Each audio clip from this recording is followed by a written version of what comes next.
Hello friends, welcome to शिक्षक prep. तो friends, BPSC TRE 3.0 से रिलेटेड एक ऑफिशियल नोटिस फिर से जारी हो चुका है। फ्रेंड्स, यहाँ पर अभी हम उस नोटिस को डिटेल में देखेंगे।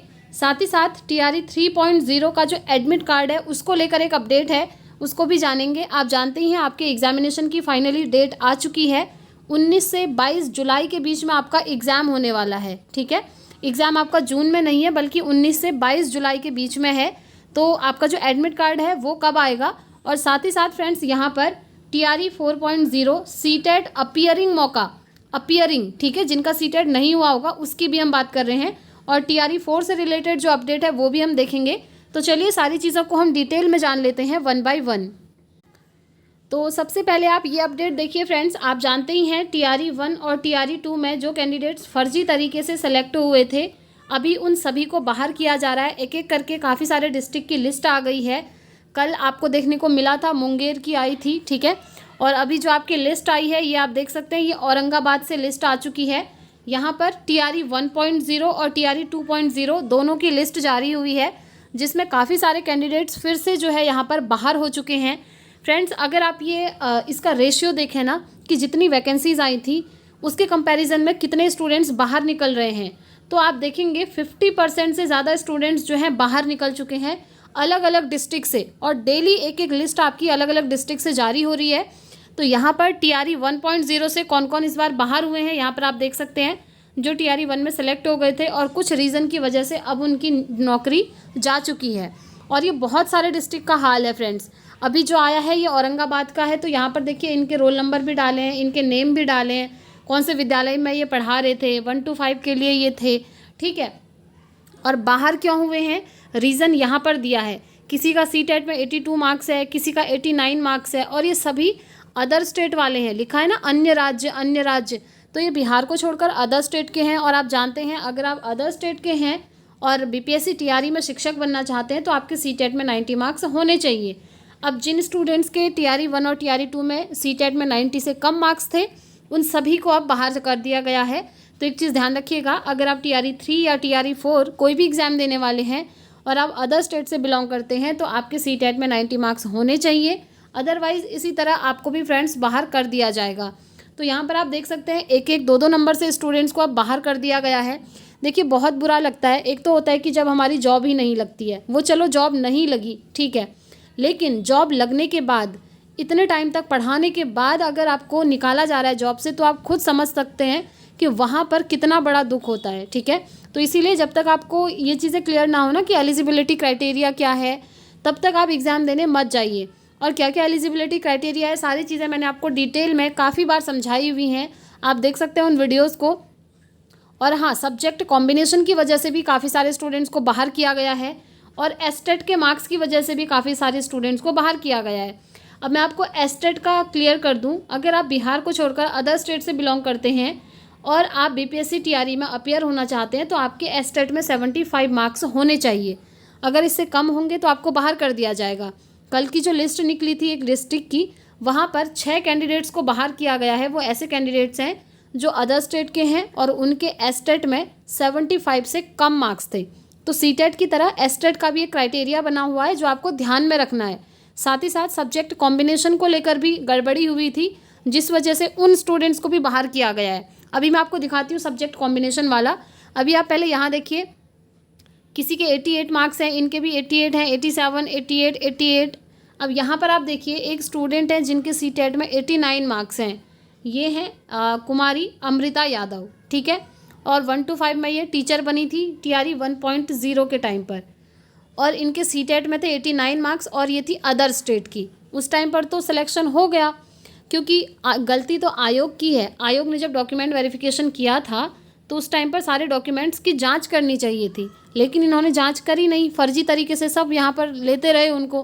पता नहीं डॉक्यूमेंट में इन्होंने क्या देखा, समझ ही नहीं आता है। हर डिस्ट्रिक्ट से एक एक लिस्ट निकल रही है। 2 दिन पहले एक डिस्ट्रिक्ट से लिस्ट निकली थी जिसमें 146 कैंडिडेट्स को बाहर कर दिया गया। अब आप सोच सकते हैं ये कहाँ तक, किस लेवल तक ये चीज़ें हुई थी पहले टीआरई 1 और टीआरई 2 में। अभी अब ये छंट रहे हैं, अब वो सारी सीटें आपकी क्या होंगी, खाली हो जाएंगी। उसके बाद आपका जो टीआरई 4 आएगा ना, तो वहाँ पर बेनिफिट हो जाएगा, क्योंकि वहाँ पर वैकेंसीज आपकी बढ़ करके आएंगी। तो देखिए 1 नंबर से इनका बाहर हो गई हैं ये। इस तरीके से ये पूरी लिस्ट है। चलिए अब मैं दिखाती हूँ आपको सब्जेक्ट कॉम्बिनेशन वाला जो गड़बड़ी हुई है। देखिए ये भी औरंगाबाद की लिस्ट है और ये लिस्ट है आपकी TRE 2.0 की। वो वाली अभी जो दिखाई वो 1.0 की थी, अभी आपकी 2.0 की है। तो यहाँ पर देखिए इन कैंडिडेट्स को बाहर किया गया है। 3 कैंडिडेट्स हैं। क्यों बाहर किया गया है, रीज़न देखिए। 9th-10th में ये टीचर बनी हैं TRE 2.0 में, ठीक है। और अब इनका रीज़न देखिए। रीज़न ये है कि शिक्षक पात्रता परीक्षा संगीत विषय से उत्तीर्ण है, जबकि नृत्य विषय से होना चाहिए, क्योंकि ये नृत्य विषय में यहाँ पर टीचर बनी है और इनका जो शिक्षक पात्रता परीक्षा है वो नृत्य विषय से ना होकर के संगीत विषय से है, तो इसलिए इनको बाहर कर दिया गया। ऐसे ही नेक्स्ट देखिए, यहाँ पर स्नातक स्तर पर हिंदी विषय प्रतिष्ठा अथवा अनुशासनिक विषय के रूप में पठित नहीं है, जबकि वो होना चाहिए था। अब इनका नहीं है, इसलिए इनको बाहर कर दिया गया है। तो सब्जेक्ट कॉम्बिनेशन एक बार आप अपना ज़रूर देख लीजिएगा। अब देखिए कोई बात नहीं, आपने TRE 3.0 में फॉर्म फिलअप कर दिया है, चलेगा, लेकिन एक बार आप फिर से अपना सब्जेक्ट कॉम्बिनेशन ज़रूर देखिए। अगर सब्जेक्ट कॉम्बिनेशन नहीं बन रहा है तो फॉर्म फिलअप कर दिया है तो कोई प्रॉब्लम नहीं है, एग्ज़ाम देने फ्रेंड्स आप मत जाइएगा अगर सब्जेक्ट कॉम्बिनेशन ना बन रहा हो तो।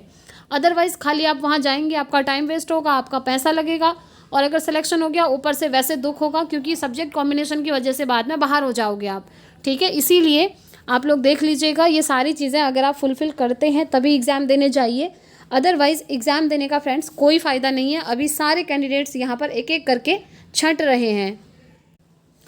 अब देखिए यहाँ पर हम TRE 3.0 के एग्ज़ामिनेशन डेट की बात करेंगे। ये ऑफिशियल नोटिस है। यहाँ पर एग्ज़ामिनेशन डेट आपकी जो तय हुई है अब ऑफिशियल आ चुकी है 19 जुलाई से 22 जुलाई के बीच में। तो अब आपका एडमिट कार्ड कब आएगा, तो देखिए फ्रेंड्स एडमिट कार्ड आपका 15 जुलाई के बाद आएगा, ठीक है। इतना आपको वेट करना होगा और जैसे ही एडमिट कार्ड आएगा आपको यहाँ से इन्फॉर्म कर दिया जाएगा। उसके बाद हम बात करें अगर TRE 4 की, तो TRE 4 आपका कब होगा और CTET अपीयरिंग वहाँ पर एलिजिबल होंगे या नहीं होंगे। तो देखिए जैसा कि आप जानते हैं CTET का एग्ज़ाम है अभी जुलाई में 7 तारीख को, ठीक है। जुलाई 7 तारीख को CTET का एग्ज़ाम है और जो CTET का रिज़ल्ट है ना वो जुलाई एंड में आ जाएगा आपका, यानी कि जुलाई में CTET की पूरी प्रोसेस कंप्लीट हो जाएगी। और TRE 3 है आपका 19 जुलाई से 22 जुलाई के बीच में। और ये जो TRE 3 का रिज़ल्ट है ये अब आपका आएगा अगस्त में, ये कंफर्म है। अगस्त से पहले नहीं आ सकता क्योंकि 22 जुलाई तक तो पेपर ही है। अगस्त में रिज़ल्ट आ जाएगा। उसके बाद सितंबर अक्टूबर तक आपका TRE 4 का नोटिफिकेशन निकलेगा और नवंबर से दिसंबर के बीच में आपका TRE 4 का एग्ज़ाम होगा। तो TRE 4 में ये जो जुलाई वाले कैंडिडेट हैं ना 2024 में CTET, ये आराम से एलिजिबल हो जाएंगे क्योंकि इनका रिज़ल्ट तो जुलाई में ही आ जाएगा। और TRE 4 आपका कब होगा, नवंबर दिसंबर में होगा। और यहाँ पर ये भी अनुमान लगाया जा रहा है कि जो CTET अब आपका जुलाई के बाद दिसंबर में होगा ना, क्योंकि साल में 2 बार होता है, एक बार जुलाई में एक बार दिसंबर में, तो हो सकता है कि ये दिसंबर CTET अपीयरिंग वालों को भी उसमें अलाउ कर दें। अब देखते हैं क्या चीज़ें होती हैं। पहले TRE 3 का एग्ज़ाम हो जाए, रिज़ल्ट आ जाए, उसके बाद TRE 4 का जो नोटिफिकेशन निकलेगा वहाँ पर ये सारी चीज़ें आपकी क्लियर हो जाएंगी। कहने का मतलब है आप CTET ज़रूर क्वालिफाई कर लें फ्रेंड्स। अगर CTET क्वालिफाई नहीं होगा तो आप किसी भी शिक्षक भर्ती में नहीं बैठ पाएंगे, चाहे वो बिहार की हो, चाहे किसी भी स्टेट की हो, या फिर आपकी सेंट्रल लेवल की हो, DSSB है, KVS है, आप इनमें भी नहीं बैठ पाएंगे। इसलिए CTET ज़रूर क्वालिफाई कर लें। CTET आपका बेसिक एलिजिबिलिटी क्राइटेरिया है और CTET की क्लासेस डेली इवनिंग 6 बजे हमारे चैनल पर होती हैं। अगर आप लोग चाहें तो यहाँ से भी CTET की प्रिपरेशन कर सकते हैं। तो आज के लिए यही इन्फॉर्मेशन थी फ्रेंड्स। बाकी जो भी ऑफिशियल अपडेट आएगी आपको दे दी जाएगी। मिलते हैं इवनिंग अपनी CTET की क्लास के साथ। Thanks for watching.